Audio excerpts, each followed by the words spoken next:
Wasata say IBM filling station at Echem, Casablanca City Park by Free Tremecrum, Winner Sport.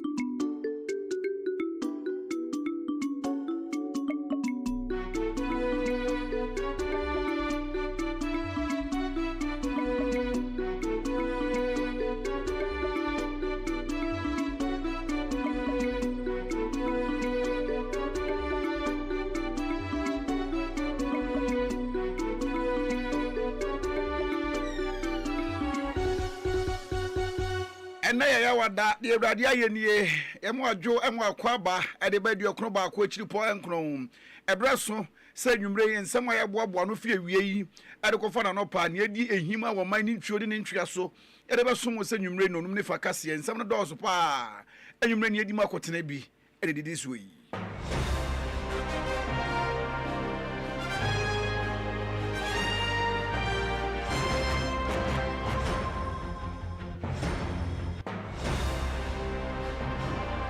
Abusia akwanhia bi asi oswafo hwe ye nwumasua so ene oswafo abedi ekire bi ekonya akwanhia wo mayi mu ene emu nkiremu ewo ha sesei enche kura na Ghana ya ebesakra kokom wo ha na emom kokobuo eswate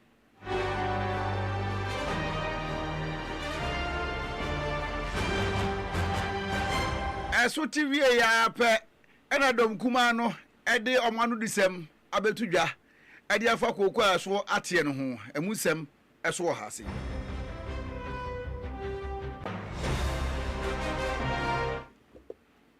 na yebekwa akodi nkomo wo mo chemche se Toyota Vozi ka ya abayi a etumrika kama no anhwe ya da chimbia na ebetimi abaye tasin enti se enkukọ nkitingiti be ta CD a ewa kopie ma obudumbura nyame nkwa se dunjwa nyuma ekwo na mmom hono so a enka asem foforo esi omayi mu ede asem ana eno no eba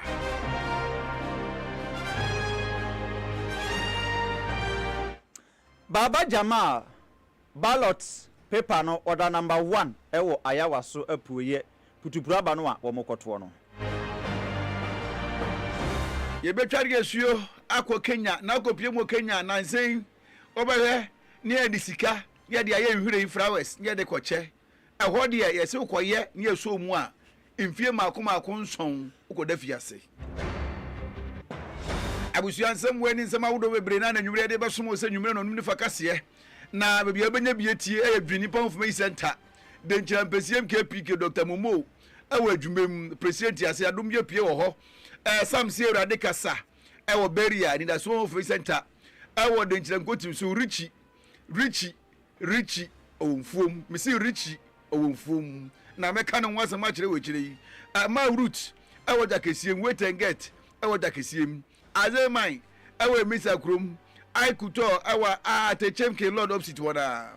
afi ukopie mo 1% waso suku a achechefo wo ho ana waso kasiem petine rof sedan ani omama karimina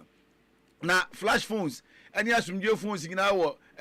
infom asumdie dia ono dia wo infom station wona uwie ne sa aka takosi ba sa wo soro ho no so fakase ne bele den pa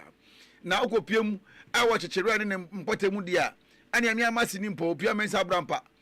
so fakase ne pete fasida ni bi former JSB Farmer Depot Hills Training Institute Ali Jolly Ebenezer Unique Ventures Denchama Rural Bank Mighty Munch Santa Maria Cements Vital Bar Mission and Capsules no Vigo Target omu ina atechire Denchama Rural Bank omu ina atechire bi ana wato don hwere ne ba kwa manuanu mienu se bebe kase no efa mawo na nwumre ya ebeti yanka no aya me akoba jesi kakeku anwumre me ne me captain ohene ejekum tabono Adam Lipsy so for them no ono na dia content no so obewu ya Facebook TikTok ane nina ya butuo modern Ghana nina ye blaze den ewo ho afitewa so na ye fakase no efa emesomo nchechire mu ni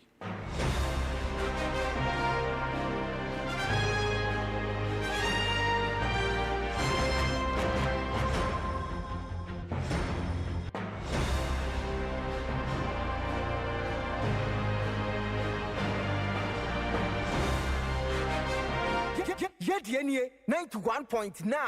Fatuo Denchiraman Radio.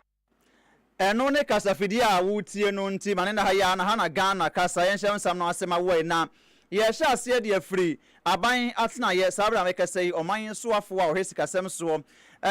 doctor ato kasio ba forcing na ze doctor kasio ato ba forcing na wo kasei na ene woni nsentwe ho bedi nkomo wanche bi asa be se bi asema dunum ko aduonu ho ba bi na wodi ya wo wesa abrofo gu yanim na ne nsem no edoso kakra ne nso memie mani asem wa kire ma wate ase yiye kire se wo hya ase kire mde se Ghana Cocoa Board ya ewo ho no nukure ne wo mo na ye cocoa ho adwuma de mayen ne nso hwemu a aban ye twa mu ko ye no kwan mo fa so eye cocoa ho adwuma no wo mo bo ka bi de to ho a e kan mo odu pa sanse wo mo anhye dan to niema yi ade ba ko a ha adwen eye sa afempim mienu ne aduonu enan sabra ne ye ba beto aba no wolumnyamfo ana woye pani kwankyerefo da Cocoa Board adwumakuo na no honorable Joseph Buahin edu ekirem de se hu nhia se be konkofo aman so akobro mbesia se de beto cocoa ndi akonkofo aman so akoto anyamfaso ansa ne yasa atua sa aka no ntinum cocoa syndicated loan na ya ne kana professor na ma yem hyehyew eya besia ne yekogie sa besia no ma ampre so mba akogi bi nenso enna ya omkogie anketimi buwa ema omtimi cocoa no ho adwuma ma akuafo no so akomato wo no yem kyerɛ se eno wa no mo de aboko cocoa ho bra mre santin atwam wo kro no na enam se wo mo antu sa na mo no ntinum no kure de koye hawo kakra ede baayem ena sa hwemu nso kra no wa afimpim mienu ne aduonu miensa wuram wa afimpim mienu aduonu enan no cocoa ankasa na wo senka Ghana ban eto ede ko wiase adwaman so ntiase apom ko ese bia me de cocoa bag moto ba ese bia wo ha ene beba enso wie no wo antumi anya wo ha ne saa ma je se nia wo munya de ko ye no na akoya de a andru ne omdo mani susu ye ne nyina akoka ho bi ma ekofa wo ha ede ba ya ede ka e ba ye emprempre na sama wo bo ne podi ama nyina ne kire se abanoda no wo mu ha adwen pa wo Ghana Cocoa Board wo mu atena ye ho ansana wo mu aban National Democratic Congress NDC amanjoku no eba na wo mo ba ye no wo mbehu se nukure ne wiase adwaman so ne bo no na yara esan se wo de to nse ne ye ni a na wo hwese ne esitie no wa na ehu behia se wo mo pagam ede ma ye kire se sa wo ne bo na wiase adwaman so no na nka wo soro kama ma wo mo so epagam ede ko soro kakra ede ma ye wie kire no wo mo hunu se wo ko eye kuro ya wo ba bi nyini ya wo nko bo adwaman me kire Cote d'Ivoire wo mo so pagam be so ho ne chemu no aduonum 20% inti eba ne sa no na yese wo mo bo no yesa na boye hu kakra kire se wanhwe ni yi na mo pagam sa na se won so wan pagya wodie mu a na ekwa akoba ne se Ghana fo hu ne se Cocoa Board na se cocoa akuafo mpanimfo wo Cote d'Ivoire no wo mo ayade pa pagya ne buom ntino mo nam se bu akwan so de ekọ ho nti hu behia se wo no mo so ye de ye pagam wampara wo pagam kakra ma ye konya be se wo pepe no aduasa ne akire ho no mo ba bi de ekrom ma jai ka so we yara yemfa ne sa didimu a nanso sese ne wo kire mu kyese ewiase adwaman so ne bo no so hwan pa ba fom ma eba ne sa no wo mo so bo mo de toma ye no akwaye se wo mo de toma ye mpe de ka na ebre wo mo de ko wiase adwaman so kra no a duduo bia mo benya kra no mo nya ho mfaso ya ye se ye ka na de bebre wo mo ntine ho behia se wono mte so ede mayen eni mpempre ya ye kasai nom wo man sa na ahene ekire mu kire se yade sese no producer price na nkasa nom swate wo wiase adwaman so enti wo so te so de amaye no mo te so a se ne ye be na beti ase ne cocoa boto baako aye bag baako no a wodi kosi ensaniani wodi kosi scale aye 60 kilos no wanye kura no ye be se opepe aduonum ahanum ene aduawatwe ensom aye 2587 Ghana cedis ena wose de maum ena nwumre ya meti ya me beka se body kire wi afi na de kokoo kokoo sheda wo kwa bag ba ko ye 2587 Ghana cedis ade na ebo ha no kura him kese atra no entinum wo kire mu kese sa na wo mo de ma na yenko tie Casio atoba forcing. Cabinet has directed the Ministry of Finance to initiate also immediate reforms at Cocoa Board to streamline their operations and cut costs. Wasteful and uncontrolled expenditure practices are to be curtailed immediately. The world market price has dropped significantly from the average of 7,200 tons to 4,100 per ton, making Ghana's cocoa beans uncompetitive and creating liquidity challenges. To address this, the Producer Price Review Committee, PPRC, met this afternoon under my chairmanship to assess the challenges facing the sector and review the producer price for the remainder of the 2025-2026 crop year. In order to cushion the farmer, the PPRC has recommended that the farmer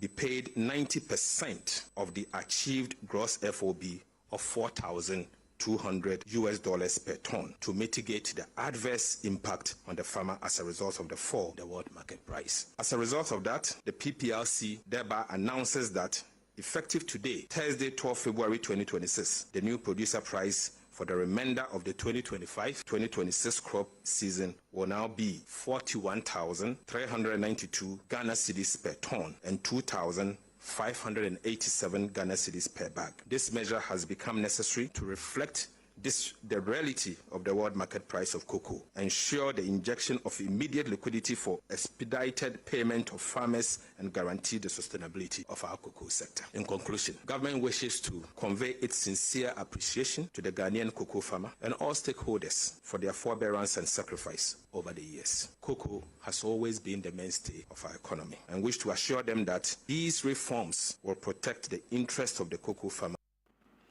NTCC and Oko Wiase Adwaman so a 41,392 cedis and a year per ton. Intina was a one so wunya 2,587 cedis per bag. We a honorable Castle Atoba Forcing or say one of the idea be a back cocoa bottom bastion ye pa na small canonu abanya bani bastion ye pantinum one of the idea be a ye caseno one more friend is we cocoa board bill when you auto cocoa board bill omode eco parliament na is automatic price adjustment and omode kuim inteno ne de won be ne se de fango se ne bo pagya e wo wiese dwaman so a na yenso so ye de emu apagya eso tia na ye de yenso eso atenom saa na womode kɔ mrase bedwa fie na esi idea ɛyɛ ya tumi bi anim na mom wom kɔgye tumi wie na tumi bam na ɛbɛyɛ law a ɛne yɛ sɛ ne wie sɛ dwaman so nom wo yɛ kokɔ kuani a ɛso te yɛ no anom na kyɛ sɛ wo nso de no mprempre no a ɛso ate ɛso pagya ɛna sɛ mu pagya ya pemprempre no a na wo nso wo no emu apagya nti saa na mo kwakɔyɛ no a ɛyɛ automatic adjustment no mo de kɔ. Now I will take you to the proposed reforms. A careful, and I won't say proposed reforms, these are reforms that are to implement immediately. A careful review of the cocoa sector over the last 8 years revealed gross mismanagement, which requires immediate and comprehensive reforms to address the challenges in the sector. Cabinet has therefore decided on the following reforms to guarantee a fair price to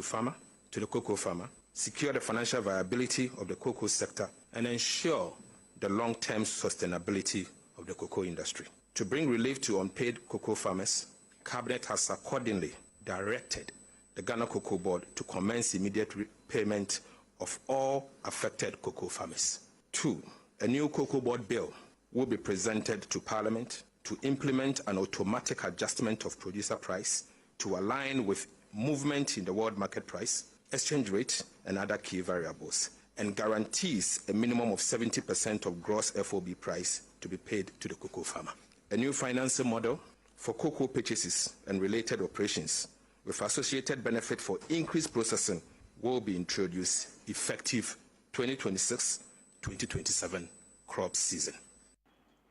Kasia Toba Force in Honorable our doctor and this worker saw within 70 and the crocrum one and our watchers say DM licenses buying companies LBCs one more na yebehwe account nyina bom na eno ma kwante ase apamo a won beto kokoo no e wo Ghana hade ama ya fie die ne mde konom na obeka ya won pani mpa kro da no kire se be se mfie nson ni kokoo a wo mato nyina no besian ko no mo bro saa ade to kokoo no na kokoo body di wo mo ka se be wo betu am mo ya samara ko nyina no wo mo behwe na afi nso yentimi kura no huebe kokoo no be so ho ne chemu no aduonu 50% de ye be fam fidiem na ya process ansa de be ko wiese we man so a ye de akọ na yakọ akoton. State-owned produce buying company PBC for the revived to resume full operations and become the leading licensed buying company in the cocoa sector with immediate effect. With the new financing model, Cocoa Board can sell beans of any volume to local processing companies to promote value addition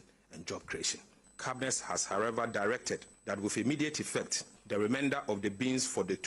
crop year 2025-2026 should be allocated for domestic processing. Cabinet has also directed that beginning from 2026 to 2027 crop season, a minimum of 50% of all cocoa beans should be processed locally, and this will be part of the Cocoa Board Bill going to Parliament. Pursuant to this, the state-owned cocoa processing company, CPC, will be revived as a matter of priority to become the leading processor of Ghana's cocoa beans. Sa cocoa nsam na mu ena kopie nwam na hyebedwemu a adom kuma wam na hyebedwem na mse akasa atoba force wakasa pa bonse ma ho na bisa nwuma nipa miensa ni nyina ne se ye ba ban mu ene mo kekan kan nsam bebre na fore ye ho se ana cocoa buo ye sisi cocoa akuafo enti mo ba ban nwaso a ene mo ye ni ye mesiesie omo ye ba ban nwaso ye tumu a o cocoa akuafo omo sere ya mo ba ya we nya bibia ma wase ada san so bo no krono aka ho na 3000 plus is here what is so about 2500 na opesa o kire sen they are disappointed in them and they brofo omo kai they nya brofo ketwa na onimnyafo Isaac Opoku and edi domkuma na nimu a ode nsam we edi jaye price ade bia kogye no international market no yemfa ni nyina ma akuafo da da bia yetua ne kese na 70% ohamu chechemu aduoson eduru me bi create tiba form 40% pen ye de ma akuafo and the international price akofom a afepe na omubu man ye o afepe na wate akuafo wo mo akatua wo de ma wo mo so 10 million o nti akuafo wo mo nya de yan akuafo na hwe man yi sa ye ma ye scholarship ye de bi ya kwan ye de bi CBB a akuafo na hwe man yi nyina na no wo kohwe Bank of Ghana omo report ba ya report no nko ase afie nko ano 2025 nko ano omo nya 3.9 billion dollars wo de fa multiply current rate into sika na akuafo sika no omo de ye de na ebo ne kofom a wo kote akuafo omo akatua de ma wo so 10 billion bag of the baby ya nti mo gidi se one akuafo adi ne ye ye beto aba asembe ne yantian free yewura Kopoko asembe ne yantian free yewura atofo sin ho senya me ya adom mahama na mu ose wonni kokofo akopasa ase wonni kokofo akopasa ase enti asase ayenko penenu nie resetting no enu nie resetting enu nie so ahu na yenti ne panyin nsem da say ya ti koko akuafo eboso koko akuafo na ahwe o man yi saa enti media mesre si ya ti koko akuafo boso dia ene ye Ghana ha ye ne ye adwuma nyina yanti obia koko na katua so ene koko border chief executive monkohwe ne office baabia na ne manager office wo eho na wode aye dan ne monkohwe ne fie asiasi a waye afi nkoa wato Land Cruisers 4 onyamfo Isaac Opoku SM ana wonya bietie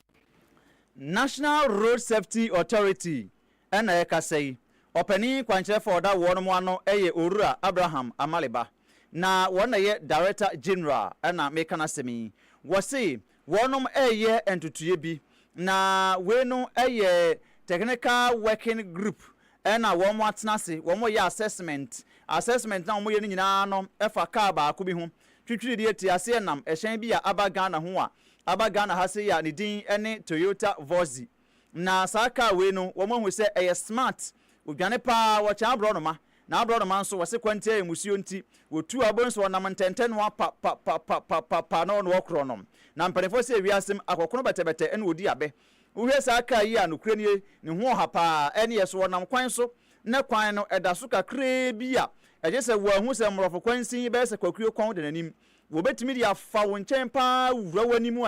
uhwe na kura wo yem be hyew na eno no mu chem je se empanimfo de abeda wo se saka no se de situ mrika na ne ho hare ne ntinum wa yesa abotokura na abane sa no wo mu fa nkonsani no hwese bi a won beti so na nka enhye da no enkomrofo kwansin a ewapi na yese brof kasem enko long journey na honorable Abraham Amariba echem je se wo mugu so mo ye nhwemu ahwese anyembia no saka we no yemfa nye tasin ɛwɔ yɛ man mu ana san sɛ tɛɛsin deɛ wode na mantwea ne kyɛ sɛ ne yɛ ayia mpɔtamu ne adeɛ amantam wanti emirika aheara ɛna wode ba betuo woda ho ani ne obi agyina ho woyɛ sɛ mpatɔ mekɔ atekyem aha nso deɛ menkɔ yɛ ɔmo de deɛ nye bi nie nti bɛɛ tɛɛsin saa no a ɛne ɛwetumi fa nipa nson wɔ mu gumu a wobɛtumi de ɔmo akɔ baabi a nti ɔkyɛ sɛ ɔmo ne nneɛma egu nsɛnea ne ebia na mmerɛ da yɛ nim no wɔn wɔyɛ saa nhwɛmu de ba sɛ yɛmfa nyɛ tɛɛsin deɛ a saa kaa no ɛnkɔ mmorɔfo kwansi a ɛwɔ biem. Analyze crash data and road safety trends involving Toyota Volkswagen vehicle. Then the last one is make evidence-based recommendations, which may include regulatory reforms, enhanced safety requirements, restrictions, or other appropriate measures to safeguard the public. So all that we are doing is to ensure that the public is safe. But your committees work to go a long way to ensure that we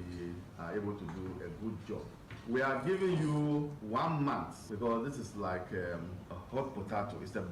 It's a burning issue. People are dying. We cannot go beyond 1 month. So we are giving you 1 month within which to present your report, and we'll give ourselves 2 weeks upon receipt of the report to start implementing your recommendations. We are not going to take away anything from your recommendations. You can be rest assured we'll be transparent. We would walk the talk as an authority. We are not going to cover anything. And I can even say, even before you start your work, that so long as we are concerned as the authority,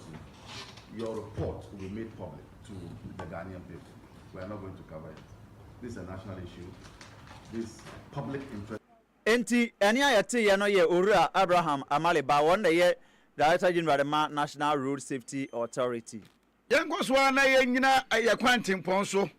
na ennei okopie mu ewo mantifidu a bolega tumu kwantempon no so na no pai ne yekonya ne ntie ne se asua pon mienu a wo soro ho a ono omudi omufri hyare maako aduanan aye tumu College of Education ene Jahan College of Education omumienu ana omoto inside frɛ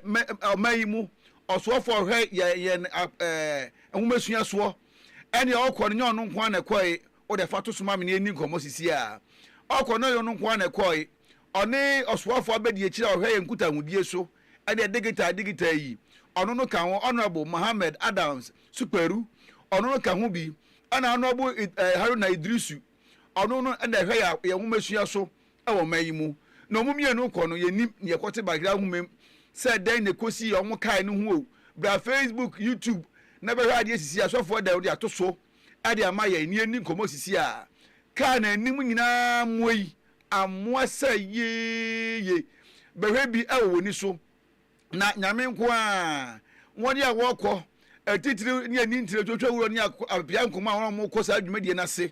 na wɔn ntumi ankoduru de na ani enyan kan na da Facebook no so no na se me kan no anya dia ye tenam ni bia we ye de edem ni bi on se kan bi wo ho a na uhu asemesi no sika ni na che se kan nye oh oba no da ne kem na che se kan de papa ni bia na we de ni omudem ni bia na yenim ni ye kan anim nyina moa ema che se yi asam na awreho na entie ye nya ene se osofo hwe ya nwomasua so ha na dirusu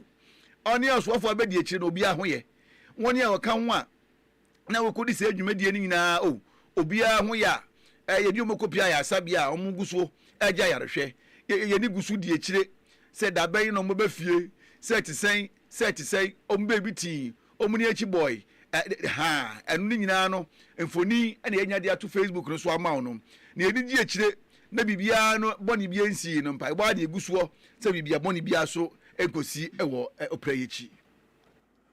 na wonsem from wono yenko National Democratic Congress NDC amanyoku no mu na ye wuremu di a yenem se ye wo ha se ne koba ye se ayawa so epu ya bato mpesua so no worumunyamfo a owo ho ananka ye mrahye bedwani no sabre die okọ ne nsama nchire sanse wodman kuma wuo ababe fam no nam nyarewa mu edne kọ na eye honorable Turi ya sabre onya ne ba bi ekọ ye nom adeɛ sɛ ahoka ho bi sɛ ho behia sɛ putupuru abatoɔ hyɛ ɛwɔ hɔ nti abatoɔ kɔmisa na mamra constitution tumi yɛde ama no so ɛma sabre ama amanyo kuo no a wɔn kɔn dɔ so mba kɔpere saa tumi ni bi sɛ wɔn hwɛ na wɔn yi na musini mfamra no so ɛnyɛ no ho adwuma na yɛnkɔto aba no kyɛ sɛ ɔbɛnim bosomi a yɛdi anim no da ɛtɔ so mmiɛnsa a yɛ 3rd March no mokɔto aba no wɔ ayɛ waso apuoyɛ abatoɔ mpɛsua so hɔ na wɔn kɔ yiye no na wohwɛ mu a NDC amanyo kuo no kɔto aba no wɔrumnyamfo Baba Jamal ɛna wɔn kɔto aba eyi no na NPP amanyo kuo no nso ɛde ɛyɛ Yusuf Baba Ali ɛna wɔn ɛde baayɛ yɛwura mu ɛwɔ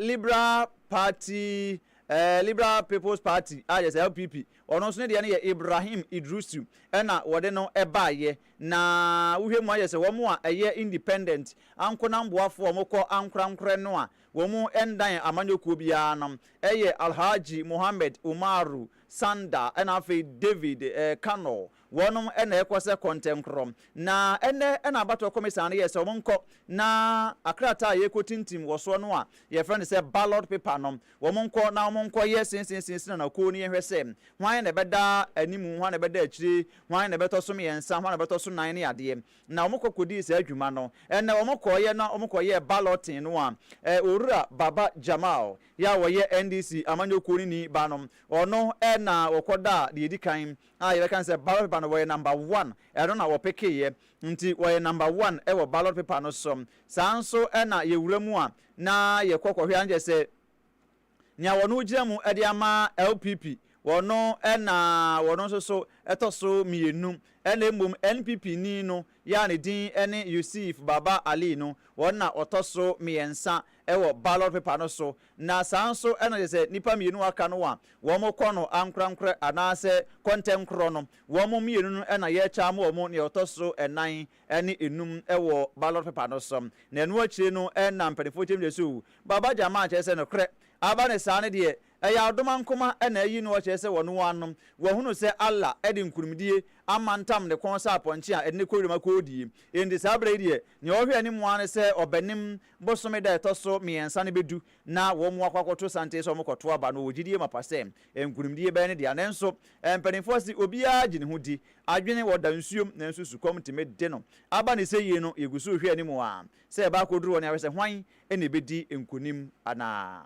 yo ani yenko pie mu na hye bedwemu ntantam so ai na achiame hene aban na case for smart babin ono na ya achiamefo ni nyina hene eche se omayi mu odi tintima wo mu pa na enda dia asemi tudwa e wo na hye bedwemu a o kire se akoye se sisie no ope na hye bedwemu omwone a wo ho na wodi dwuma bi e wo na hye bedwemu a na ne ye na akoye den ebia ye pe bibi emputuprum no mo tintim krata na afa ne kwan so a na ho akoye den behwe ye se MP4 hemfa kada dwen Ellen White wotia ne nachi okwa hemfa MP4 hemfa jagesiem na na tabuno odnani afamu ha se eban sai ha dwen pa ma omai eno obi anka ye hwe nim se ebekoso no ekwa echi enka ono de ne nsusuye no ye mpa bia baako enye MPs ni nyina ha no moda ha no mote ye kampo mo ha enti na ye nyan pass asi bi wo parliament ne nchen o baby na exist facilities and your one no mo wanti ye boy ensa no say nei ye pe mrahye bedwafo mo bedi dwuma we ya o enche bia na obi aba openi ni kasai enya bi gu ahoma so a utie bi. At least we should be liberated from being tenants of the State House to having our own premises as an arm of government. There are a lot of limitations, infrastructural limitations. It's not been easy, even when we're about to take a decision. And you can't take a decision when there's no consensus without voting. And that you just have to rely on the human resource. And you see the challenge. Now we are trying to upload an IT where we can have e-voting in the House. So we are starting the pilot, and we believe that it will ease up all the struggles that you see usual when it comes to decision taking on the floor of the House. We have also done a lot in trying to modernize and improve the small facilities that we have. But truly, we plead with the executive to release the parcel of land around here for us to develop. We need to have permanent seat for the pillar of democracy to be housed, a parliament house. So you see some of the structures here, we can't have access to them until we ourselves pay, including the banquet hall. And now it's falling to disuse. We have to spend a lot of money to bring it back. So this strategic plan has been developed in direct response to these realities. We are chairman, our Shabedrim at Kingsford, Bagbin, Nensem, and I would be Etienne. Na aban ekyerɛ sɛ ɛho behia sɛ wɔman ya yɛtim no yɛbɛtimi ama ya mamre ne ya manne yɛde na di baabi yɛbɛkɔ bia na ɛno nti wɔn ayɛ nhyehyɛeɛ ekyerɛ mu kyerɛ sɛ wɔnom ɛde wukuada bia asi hɔ wukuada bia nyɛ sɛ bia bosome baako mu wukuada baako wukuada bia dapen bi bɛwuram bia wukuada bia ɛwɔ mu wɔnom yɛmfa nsi hɔ na yɛnhyɛ fugu anaasɛ batakari ɛyɛ adeɛ bi a ɛboa paa na ɛbɔ ya mamre ene yamane no ho eban afi nso emane de adiwiase nyina hunu se ampa Ghana no ayete wo no e wa mamre ne yamane na enum wo no na wone a enwene kente ekire mu kire se o na se furugu de eya atade a eye pa na nso no yenim se no yenuanem wo ativido mantem ho na wo ye ho adwuma pa na wo motai hye na nso ba na afo fam ase a ade ba ko nso wagidin pa no eye kente ya gbonwirefo na agidin ewum na ene ya ba ne se ya de nta omampanim na wonfa wosoafo a hwe akwansrensem so ablaje fa gomashi wonfa no so na wonka se nka fugu ene kente entia ne odehye no senye kente no mpo na wofra no kuntan de akọ adwuma mpo a wonya kente ne bia no wode apama taade bi na nka ehye no kama ukwara no wanhye fugu a na wahye kente na nka aye fefefe kama eba ne sa eboa na koye fugu nko ade a eye sa no a emmoa na yeyi ne esa na tede a yenwure mu ai na yenko bonwire sanse kente de wo mo ahimpontire eye bonwire ho eno nti honorable Samson Ejei ewa homa no so bonwire okoduru ho no mo a meka ne se o de na dekita yi nso yami asembe ni honorable mu adwo mu akwa aba. Hello honorable maju hey yanko an yeti bone asem se honorable maju empor mu boko de Nyankopon adawro ma ye ho je na honorable amene kasa no eye Mr Samson Ejei ono na owo bonwire atifin abato mpesu aso na se bonwire north electoral area na amene di nkomo yi honorable mu chem je se aban no wode fugu abade a kente nso meka ho mwasemi mu kire mu sen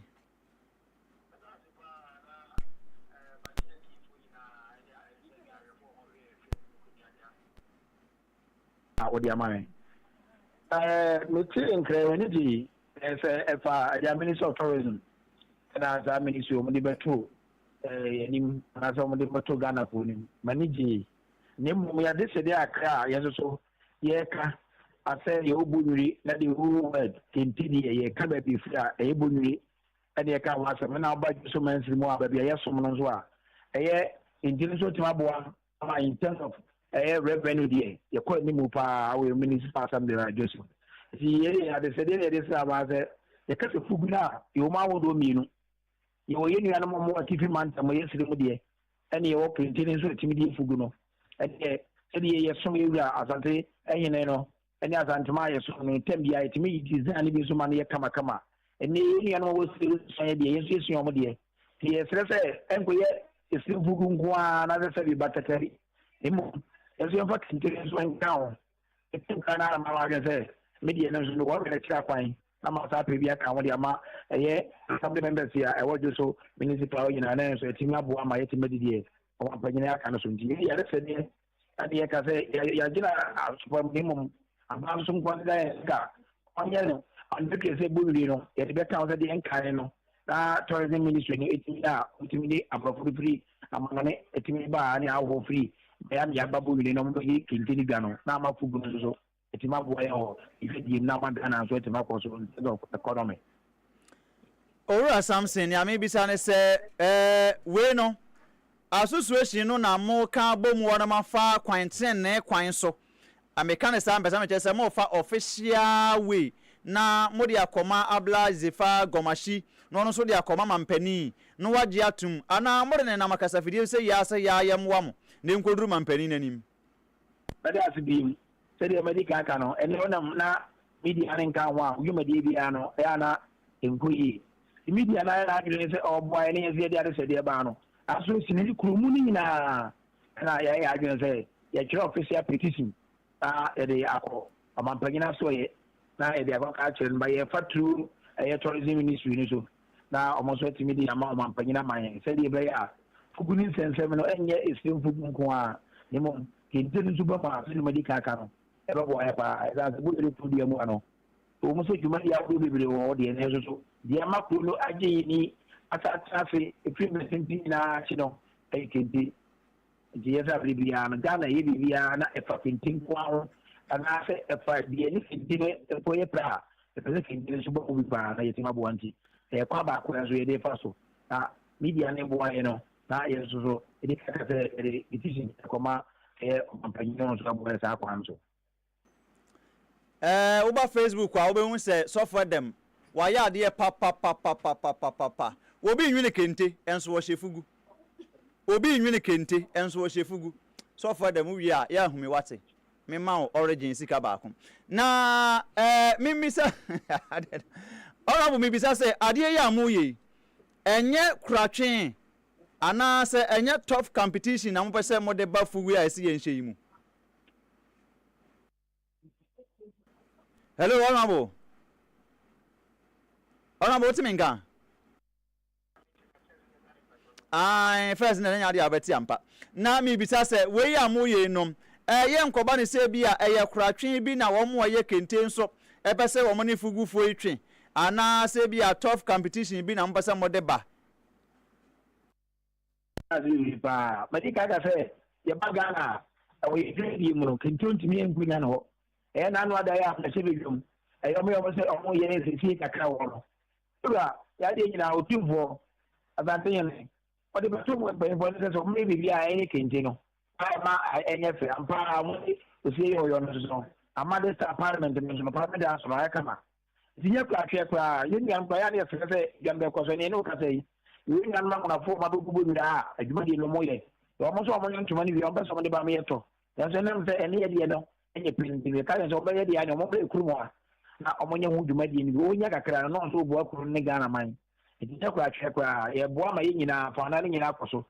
ka economy na enye kuma se ne nkran eni kura tesie ni bi obi aso se bi ana tima boa ama obi aso nsa na etimi afona no yi amana ye kama enti ye de ade se de na nya kura twe na fugu na nkata na ka na mbono enti de ye kura eba na ni ma e fe mo ye de nsa afawa no etimi ye ma ne kama ye mfa ye nua se na ye wan kala no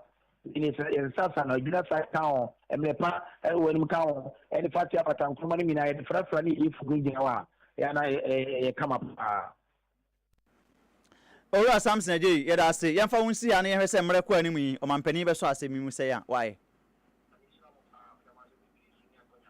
yo ye da wase nso se wonsi ye fra onya abre ma ye ni ye na ko di nkomo yi eye Owura Samson Ajay oye assembly member ewo bonwire atifi abato mpesu akrohwa no ewo no na yese bonwire north electoral area ende kudi nkomo ewo hoyi yo yenko dumja adwuma ekuo na so ye na yenko di nkomo wa budumbram na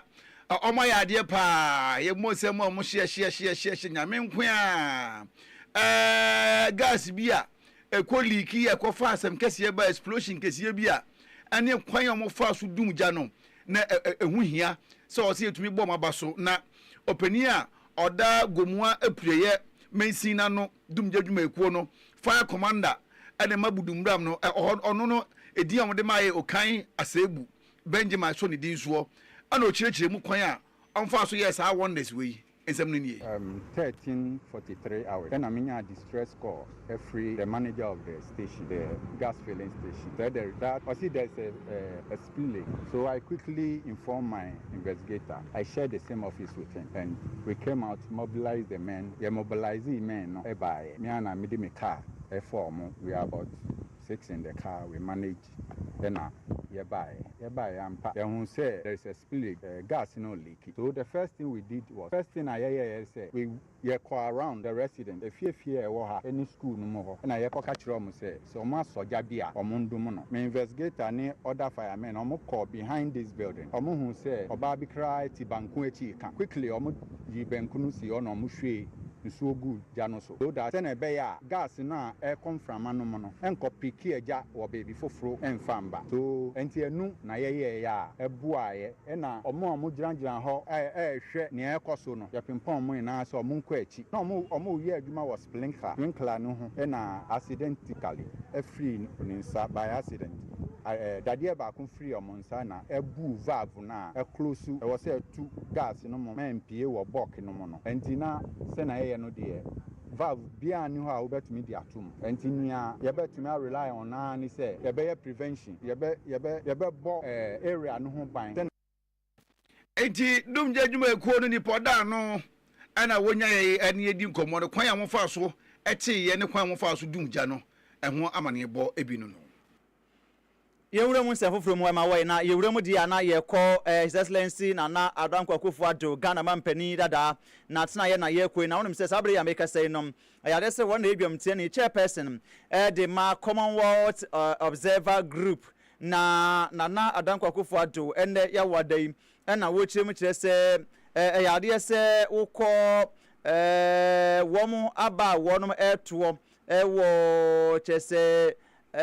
Vicorinis edin de nyasem ketuwa o menye metuwa ho aha we Vicwa Runisa aha noon school ya de say wonom eto aba ho na wona edwam training ni nyina na ye say wokọ sa Ethiopia mo sa no Southern Asia mo ni East Asia ho na ade no a wonom eto aba na say be ya o mo so de kamam nka bi ebe ya adwuma no na sese wo mo ye ho adwuma pa nde be kan se ne ni kan ni a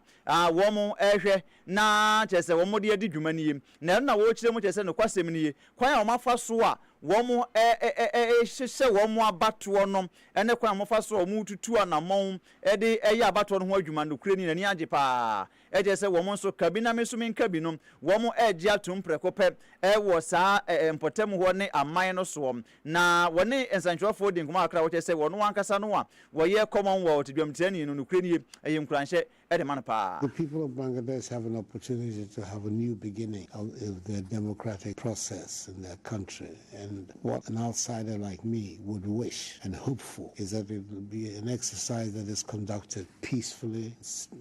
across the country with a lot of joy. I hear people talking about a festive election. I hope that that is what it will be, to manifest the commitment of the people of Bangladesh to democracy and its value. It will be a tremendous signal to the world, to South Asia, Southeast Asia, to the world, that Bangladesh is determined to charter a democratic future. And that has to be something that all of us who are Democrats would wish for.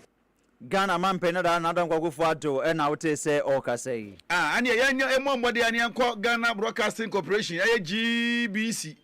wonya commercial bank we GBC na adwumafo ho ana wo kire mu se hwe nokura aye ba akopɛ nyamie ni mo bonsam etiko nokura me se wo se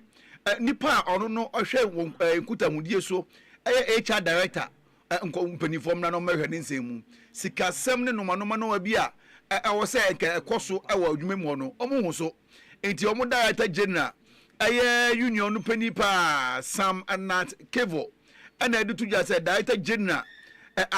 Al Hassan no omo tumi ni nyadwuma mpanifo hwe ne nsemu etase sika bi for ne ho. We informed you that 2 of our colleagues have been transferred internally in work, while another has been asked to vacate his bungalow. The affected staff petitioned the union, and these matters were duly tabled for discussion at the standing joint committee. For those of you who don't understand, the meeting between management and the union is usually the mother union. In our case, is the PSW that leads this discussion. So, anytime we talk about standing joint, it's a meeting between management and the union led by the union. We were therefore surprised by these latest developments, which we consider unfortunate, deeply troubling, especially since discussions at the standing joint committee have not yet been concluded. In response, we wrote to the management of the corporation through our mother union, the Public Services Workers Union, PSW, demanding a reversal of the 2 decisions within 24 hours. The 24-hour ultimatum expired last Friday. Asam na wie no no na mo no odi sam no kwa wie no ana o kire mu se hwe on se China yewura John Dramani Mahama Ghana man pani Jubilee Brigida okopie mu GBC ho na sansam quages movement bi o mu ye nti ama no mani anda ho nipa kuma bi no mu nawura no mu ne kopie ha sei eno no kra ka ho enti na o se o mu ye hwehwemu fa sansam no no. We were informed by management that the president was going to pay a visit to GBC, and workers were anticipating high expectations. Unfortunately, for what we couldn't do, that it was cancelled. Now, this year, the president of GBC was kept highly secret. If you are grading secrets under diplomacy, that's the highest. The union has to put his ears on the ground until we got to know that the president was really in GBC. We were prevented to even come closer to the president. Workers were not allowed. A thing that the minister, our sector minister, Honorable President, party management. Asam na wie ya no no.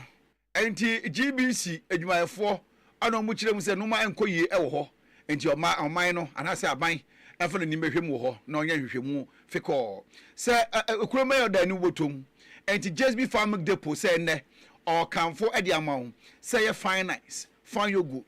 choco no ni nyina woton bi awonwaso ye JSB se vast day obe chawade achawade bo mode na beto no mani bi awona so ye se ye mango super yogo na caps ne won ketwa wo ho adante kese pa ne bi e wo ho ukofie ne bi kura koma odofo a hwe ne fa ye nti wo de odu infom stadium ne chi wa bon se Farming Depot ya tro JSB Farming Depot efom wona kopomode na gibi e wododo mu ana ma akoma akokoton na nyeska gu botom bebre JSB de oye double treat ni bi so ho said ne flavors no or strawberry ho or vanilla or chocolate ho enya se school for moye games yi o pese surprise yi obi a ne ebo no fom pa JSB koji bi foma nkwala no na bibia no anya kama fre JSB 0243214089 na JSB etumi enje so normal finance fan choco ni yogo ni bia bi ennom Hills Training Institute say omo boaw emande obeye pharmacist papa anya afei na okoyi nro na de akosa obi yade a eno so kokofa owuo bi de abrɛwo ye bo odi mbone enti Hills Training Institute ono nko na aban ama no tumi krata so obetumi atete nkofo e wo sa akwan so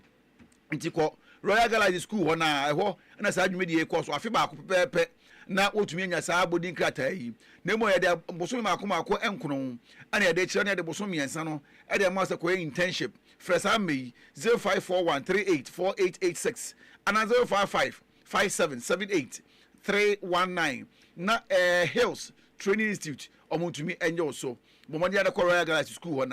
na uwia elijoli se ne ye nwo akwara ketwa se isie no aya ebe oda adwene jokofo nani ene nani ni o hwikula ni sum o ye ni se dabi abra so ko edwuma akora na nya boso miensa fa na bra Elijoli Educational Complex efie boso miensa ko kwa vie num de ye je o motete o mo kwa papa so asansa abofra no ho na obenyini enti burafo de enye problem kula eno ma de kwa ba fa so betwero ana ne ba bi na ni nyina obehu ni nyina school ne sha ase adapa no nson ebe ka nwumre no miensa na opa extended care ni bia anya no nwumre no miensa kopim no nsia na oba fa oba no nyame adoma memeneda otumi de ne bra ya napa no nkono nwumre no miensa na oba fa no ni nyina ya moa ye de bua abatan ani a kyerɛkyerɛfoɔ nyinaa sɛnea ɔbɛyɛ ɔmɛtumi akɔ ɛmu adwuma na bibia no ayɛ kama paa 0536985700 Ejedu Estate ɛwɔ Dunkwa Mfuom kɔhwɛ school no asɛ obi fie kama paa na yɛwia Ebenezer Unique Ventures sɛ high sense normal Nasco Neon Nexus Pearl home appliances ni nyinaa sɛ fridge chest freezers TV air conditions ni nyinaa kama paa ɛneɛ fans papa ɛbɔ ayi hwan ho nyinaa rich ho nyinaa ɔkɔtɔ wɔ Ebenezer Unique Ventures miko yi miti nnɛ ane ne ɛbɔ me ho sɛ ya mine ɔyɛ good sɛ fufuo pounding machine DSTV decoders multi TV ani nyinaa no ɔtɔn bi wɔ hɔ papa ne nti ɔde kɔ rich wɔ kɔhwɛ woni so ade boys ne pe ho ko say du kwa opposite community center jakasiem phone kwa tempo no so e wo na ebutuo ayamfre so o de ko run about wo na wa ye ne de Chama Rural Bank ena die nim hwe run about wo but money ana fresh am 0549657025 and 0204649764 na yentumi enyo so na say Alonso be nyesika ni nyina de Chama Rural Bank sika de kwa wade ade akwa wade anyame adma memeda ye kodi adanse wa yamfuru nyina afide Chama Rural Bank it say otututu kakra premium savings oye bi wodachi ohun se nnachi efe ono ne bana won no kra wasase kra tu hun susu e wo ho enti fixed deposit treasury be white gold investment agri term investment ni nyina wo ye bi wo ho gi switch money Ghana pay unity link ria ni nyina no ogire mu dendende anya asem kuma kra loans no so de wa check we susu loans funeral loan project finance loan super overdraft DBR group loans ni nyina no ma obi ade asoe na ye mienu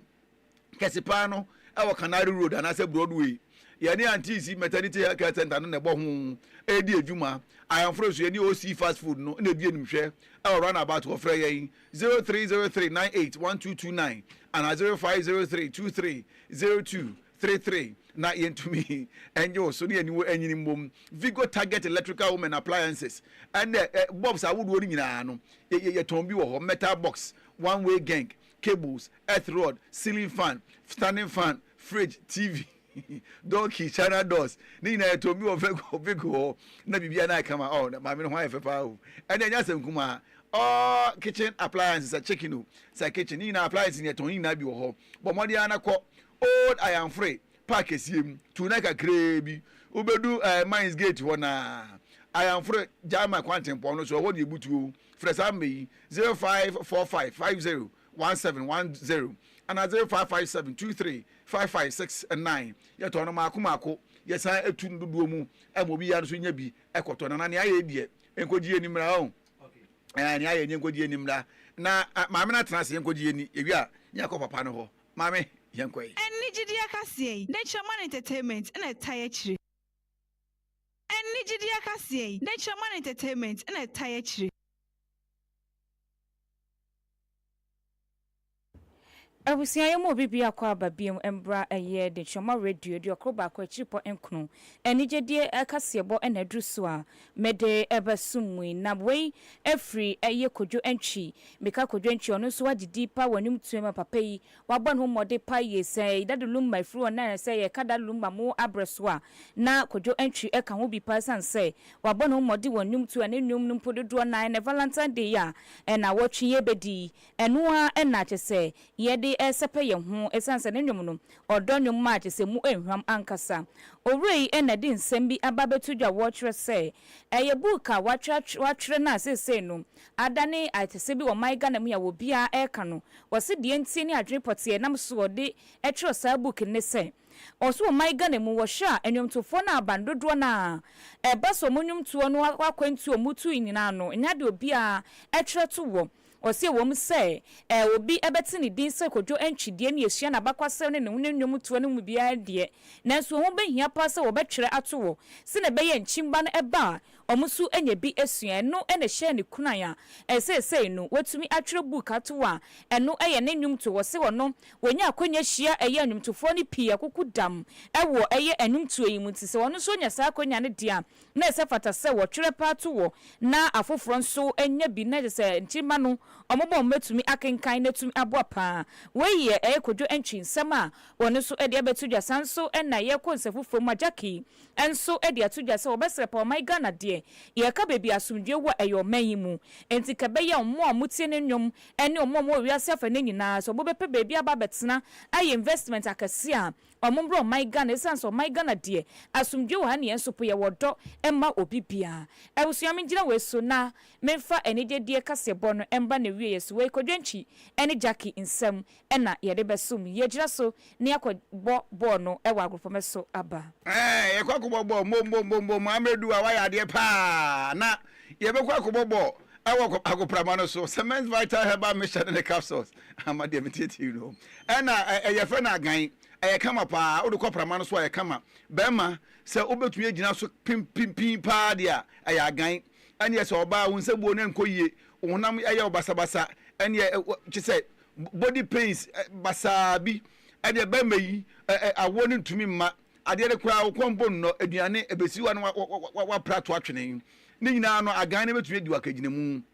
na opebi ato a ko enestay mensa herbal shop Natania Boache chemist na call Dr. Pasho Heba odi asuntom nia J Estate o no butuo fresa mei na bomodia na pesa no no bi fagu shop 0244 718557 and 0241 604702 na yenko prama no so emra sisia na onu se be ko prama no so se didi na peche mighty munch and American for amount say a loaded fries jollof indomie fried rice emutu ampesie rice and stew ye sheye pa bomodi anako Roma so na no hu uduo na fo konim ka krebia ho na ebutuo aka akra modu CC Gardens wo no ho ana ewo na nyame adoma Saturday ne Sunday de bibia special fufuo emutuo banku ni okro stew ni nyina no sheye wo CC Gardens inside wo na o de first amei na bibia obi ye ntwa delivery kama pa 0247987843 na mighty munch ntwa executive